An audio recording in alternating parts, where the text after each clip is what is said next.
Hey guys, Shane here with One Shift at a Time. How are you doing? We're going to try and get through this one a little quick because I actually had to turn my fan off to shoot this video, and anyone living in BC, Alberta, Western Canada right now knows what I'm talking about. It is freaking hot.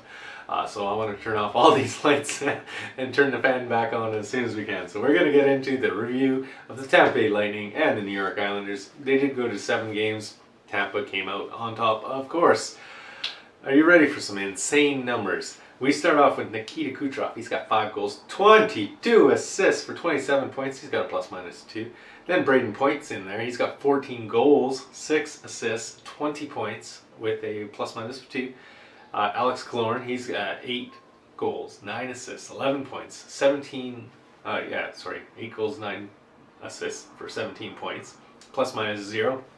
And I threw Stammer in there too because Stamkos had an amazing series. He's got 7 goals, 10 assists, 17 points for a +-1.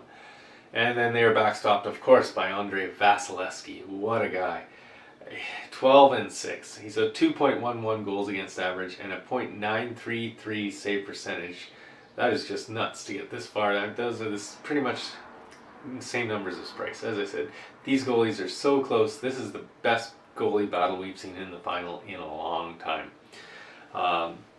Of course, on the other side we had the New York Islanders. They were led by Matthew Barzal. He had 6 goals, 6 goals, 8 assists, 14 points, +-0. Anthony Beauvillier, he had 5 goals, 8 assists for 13 points and a +-1.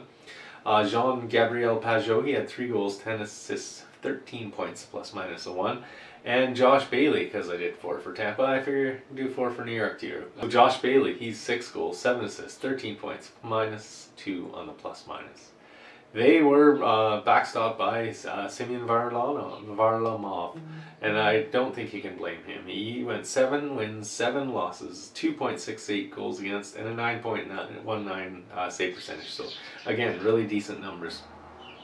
It's fitting, though, after all those high-scoring games throughout the series, that it was a 1-0 final in Game 7.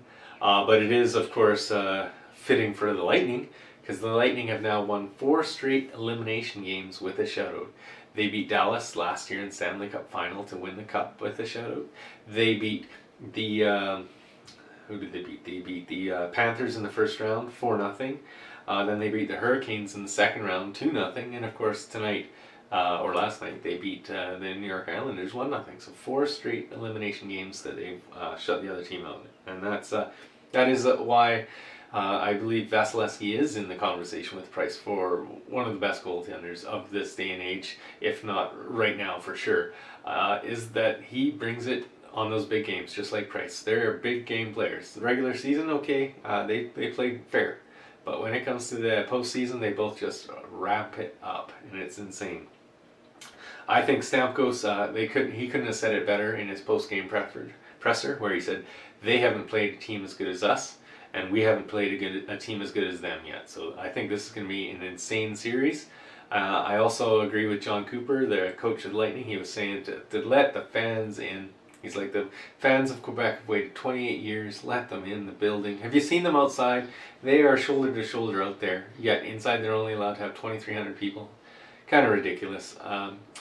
At this point, I know we're in Alberta opening up everything July 1st, so in just a couple days, no more masks, full occupancy, back to normal. I don't see why Quebec can't at least do it for hockey, because I know they're on the same kind of timeline. I think they're planning to have everything open maybe a couple weeks after, but we'll see. Anyway, I gotta turn that fans back on, turn these lights off. I hope you guys enjoyed.